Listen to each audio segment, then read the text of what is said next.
ओम शांति। अॼु जी मुंहिंजी तारीख़ आहे 24/5/2026। अॼु व्यक्त बाप दादा जो रिवाइज़ कोर्स आहे 28/2/2010।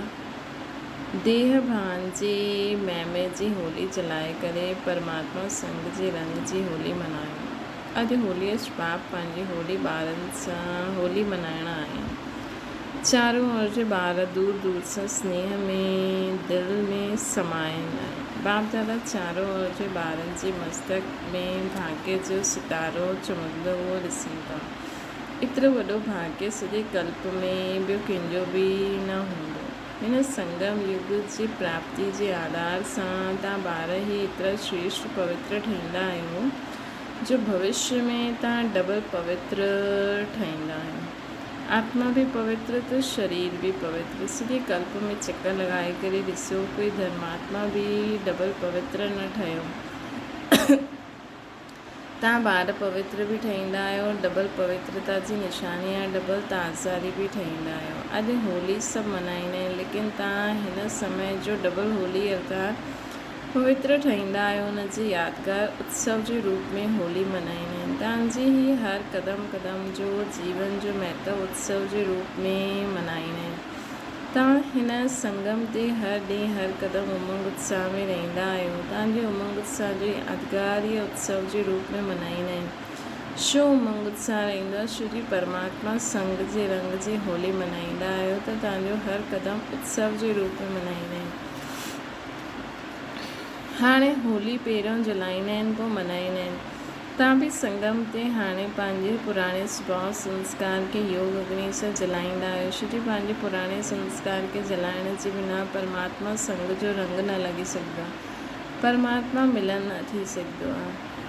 त पंहिंजे योग अग्नि में संस्कारनि खे जलायो, पोइ परमात्मा संग जे रंग में रंगियो। त अॼुकल्ह जलाईंदा बि आहिनि, रंग बि लॻाईंदा आहिनि, लेकिन तव्हांजे आध्यात्मिक रूप खे स्थूल रूप में ॾेखारे छॾींदा आहिनि। स्थूल आग जलाईंदा आहिनि, स्थूल रंग लॻाईंदा आहिनि।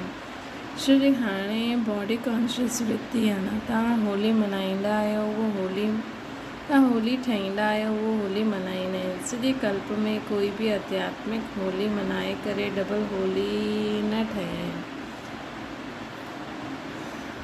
डबल होली न ठहिया आहिनि। त तव्हां सभिनि खे बि जाता खां आया आहियो त परमात्मा संग जी होली में आया आहियो, परमात्मा संग जी होली मल्हाइण आया आहियो। तव्हां होली जे लाइ चईंदा आहियो कि होली अर्थात जो बात थी वई उहा होली, त ड्रामा अनुसार जो बीत चुकियो हुनखे चईंदासीं होली। बीती सो बीती, कोई बि व्यर्थ ॻाल्हि चित ते न लाहिणी आहे। थी वई न, बसि थी वई, अहिड़ी होली मल्हाईंदा रहो। तव्हां सभिनि होली अर्थात पवित्र ठहिण जो उत्सव पुरुषार्थ करे पवित्रता खे धारण कयो, तॾहिं भविष्य में तव्हांजी डबल पवित्रता जी निशानी डबल ताज ॾेखारींदा आहिनि।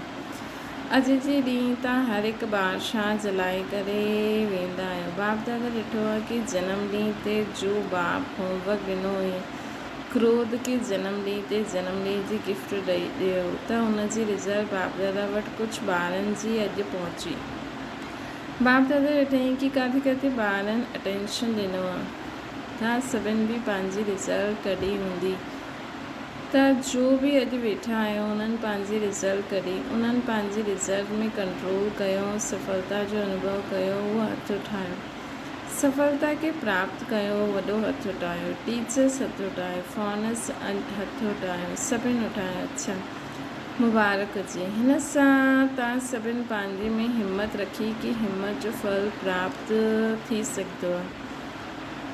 इहो अनुभव कयो त छा अगरि हिन अनुभव खे अॻियां बि लक्ष्य रखी करे बार बार चेकिंग कंदा ऐं अॻियां वधणु चाहींदा त सम्झंदा आहियो कि संभव आहे, अॻियां थी सघंदो आहे, उहो हथ उठाए। अच्छा, थी सघंदो आहे, टीचर्स थी सघंदो आहे, पांडव थी सघंदा आहिनि। अच्छा, संभव थी सघंदो आहे, न थियणो ई आहे, उहो ताली वॼाए। अच्छा, हाणे त ज़्यादा ॾींहं न रहिया आहिनि, लेकिन हाणे हर 3 मास खां पोइ अॼु खां 3 मास अटेंशन रखी क्रोध जो टेंशन ख़तमु करे सघंदा आहियूं।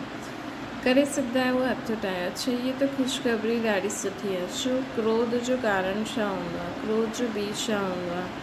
तव्हां सदा पंहिंजो भविष्य स्वरूप साम्हूं रखो। तव्हांजो भविष्य स्वरूप केतिरो सजो सजायो हर्षित चहिरो। बाप दादा खे ॾिसो, हुन में बि ब्रह्मा बाप खे साम्हूं लाहियो।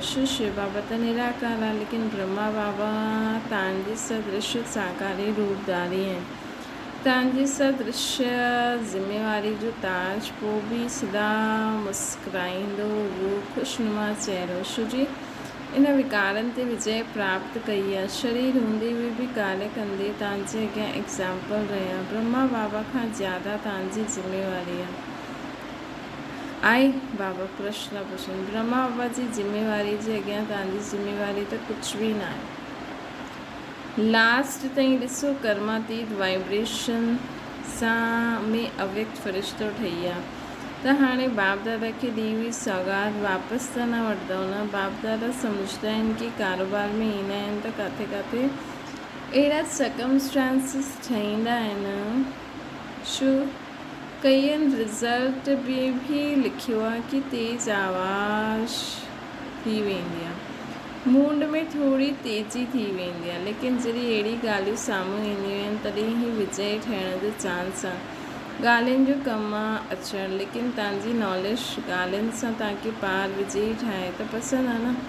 क्रोध खे विदाई ॾींदा सदा जे लाइ या 3 माह जे लाइ। केतिरो समय जी हिमत आहे जो सम्झंदा आहिनि सदा जे लाइ क्रोध थियणु मुश्किल न आहे। थियणो ई आहे उहो हथ ठाहियो, थियणो ई आहे न। अच्छा बाप दादा ख़ुशि आहिनि। छो तव्हांजे लास्ट जनम में बि तव्हांजी महिमा छा ॻाईंदा आहिनि। तव्हांजे देवता स्वरूप जे अॻियां तव्हांजी महिमा सर्वगुण संपन्न संपूर्ण निर्विकारी इहा ॻाईंदा आहिनि न। त तव्हांजो इहो पाठ ठहिण जो पाठ हाणे संगम युग जो गायन, सत्युग जो गायन न आहे, संगम युग जो गायन। बाप दादा हर ॾींहुं हर दिल जी विशेष आश ॿुधाइनि। बाप दादा जी दिल जी विशेष आश आहे क्रोध कंध हिलायो ॿुधायूं। बाप दादा हाणे खां सभिनि सां हर हिकु ॿार खे सदा जे लाइ खिलो गुलाब जो पुष्प ॾिसणु चाहींदा आहिनि। ख़ुशि नसीब ख़ुशनुमा। ॻाल्हियुनि जो कमु अचणु, इहे बि सम्झी वठो ॻाल्हियूं ईंदियूं, लेकिन पंहिंजो लक्षण में अचिणो आहे, घबराइणो न आहे। त जीअं सभई चईंदा आहिनि न ब्रह्म कुमारियूं पवित्रता जो ॾाढो पाठ पढ़ाईंदियूं आहिनि। ईअं प्रसिद्ध आहे कि ब्रह्म कुमारियूं क्रोध मुक्त ठाहींदियूं आहिनि। ईअं प्रसिद्ध थी वञे।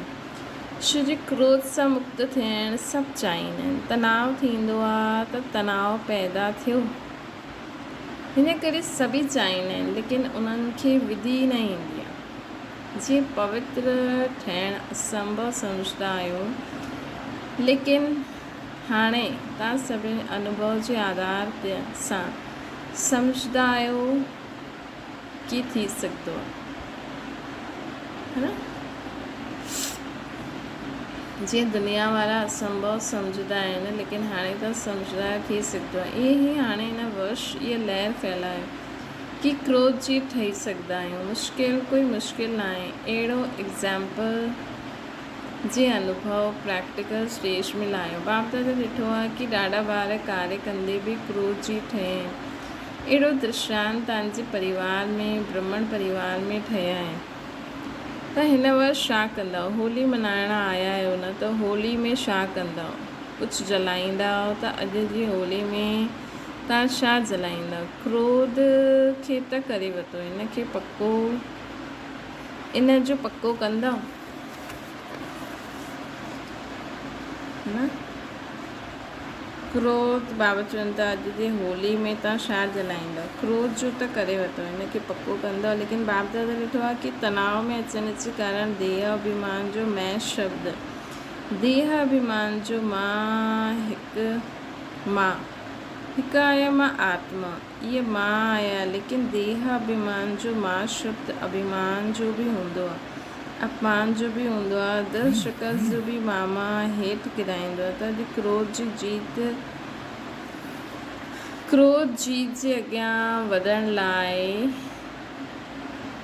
बॉडी कॉन्शियस जो मां हिन खे योग अग्नि सां जलायो। अनेक मां खे जलायो। त हिकु मां आत्मा हिन मां शब्द खे पको करो। बाक़ी मां अॼु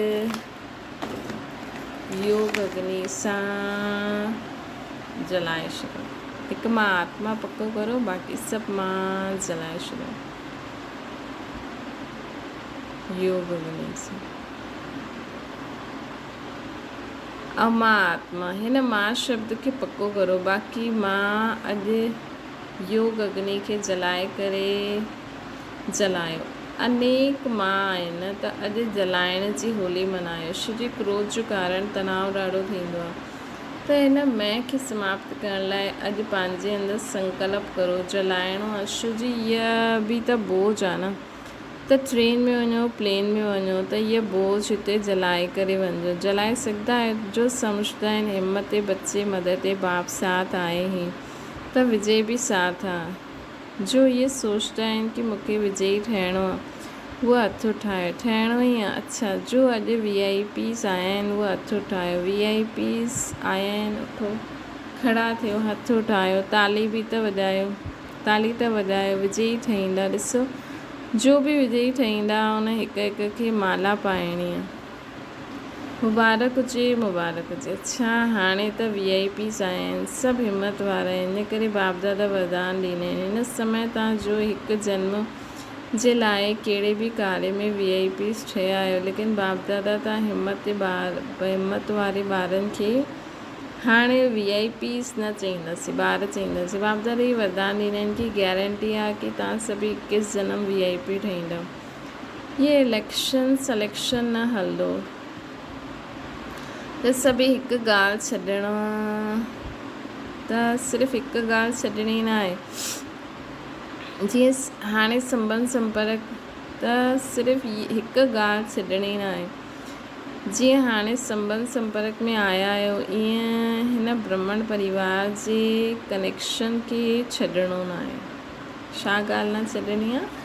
ब्रह्मण परिवार जे कनेक्शन खे न छॾणो आहे। जेतिरो कनेक्शन रखंदो ओतिरो रिलेशन पको थींदो। बाप जो वरदान प्राप्त करे वठंदो। मंज़ूर आहे?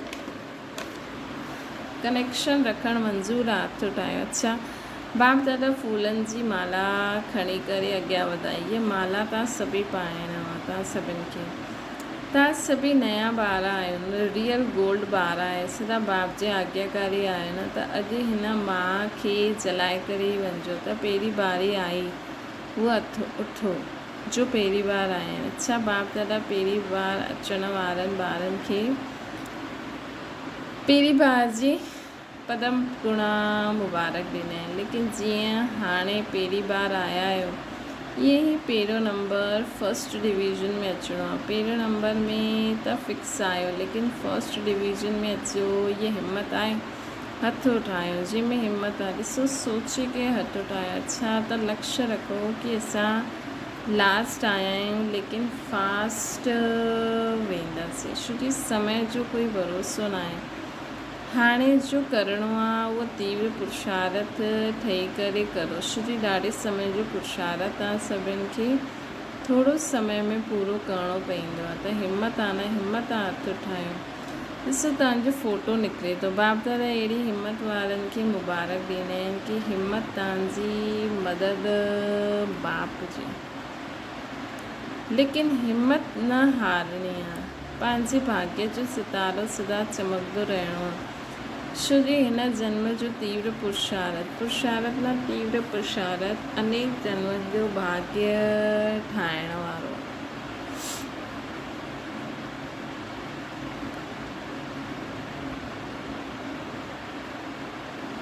हिन करे हिमत न हारणी आहे। ॻाल्हियूं ईंदियूं, लेकिन तव्हां महावीर न, तव्हां महावीर न, त ॻाल्हि महावीर न आहे। तव्हां सर्वशक्तिवान जा ॿार आहियो न, तव्हांजे अॻियां ॻाल्हि छा आहे? ॻाल्हि ईंदी ऐं हली वेंदी। जो हली वञण वारी आहे उनजे पुठियां पंहिंजी तक़दीर न गवाइणी। अच्छा, वियो त सभिनि खे बाप दादा स्नेह जी मुबारक ॾियनि था। कंहिं ॻाल्हि जी हिमत रखी ऐं बाप दादा हर हिकु ॿार जी हिमत जे संकल्प ते ख़ुशि आहिनि। त होली मनाई, जलाइण जी होली त मनाई, ऐं परमात्मा संग जी होली, रंग जी होली बि मनाई। मतिलबु पुराणो सभु जलाए बि वरितो ऐं परमात्मा संग जे रंग जी होली बि मनाई, जलाई बि मनाई बि। हाणे बाप दादा सभी ॿारनि खे हिकु ड्रिल कराइणु चाहींदा आहिनि। छोजी चारों ओर जी परिस्थिति आहे न, छा चारों ओर जी परिस्थिति आहे, छा कोई परिस्थिति आहे, छा कोई परिस्थिति आहे। अहिड़ी चारों ओर जी परिस्थितियुनि जे विच में तव्हां हिकु सेकेंड में एकाग्र थी सघंदा आहियो। कुझु बि ॻाल्हियूं साम्हूं थियनि, संकल्प में ईंदी वञनि, बाबा चवनि स्टॉप मतिलबु स्टॉप। अहिड़ी प्रैक्टिस स्वयं में अनुभव कंदा आहियो या सम्झो जंहिं समय तव्हांखे कारणे अकारणे जे ॻाल्हि जे प्रति व्यर्थ संकल्प जो तूफ़ान ईंदो आहे, अहिड़े समय ते तव्हां पंहिंजे मन बुद्धि खे एकाग्र करे सघंदा आहियो। इहे एकाग्रता जी शक्ति जे ड्रिल समय ते करे ॾिसो। अगरि अहिड़े समय में हिकु सेकेंड में एकाग्रता जी शक्ति कार्य में न ईंदी त अॻियां हली करे अहिड़ी परिस्थिति बार बार ईंदियूं।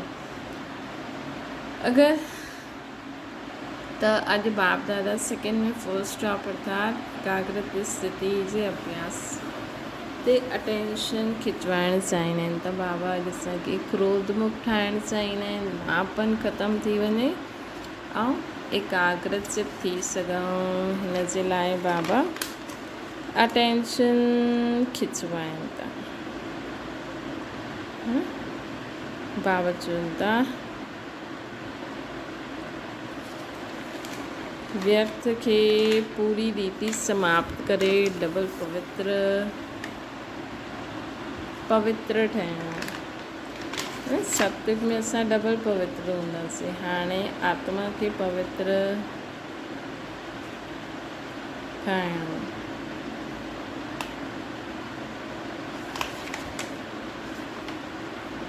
अॼु बाप दादा सेकेंड में फुल स्टॉप अर्थात एकाग्र स्थिति जे अभ्यास से अटेंशन खिचवाइणु चाहींदा आहिनि। छोकी प्रकृति सां पंहिंजे भिन्न भिन्न रंग ॾेखारणु शुरू करे छॾियो अथई।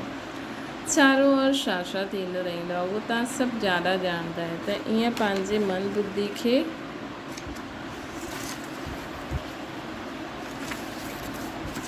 बुद्धि खे एकाग्र करो। भटकाइण वारी ॻाल्हियूं ईंदियूं ई।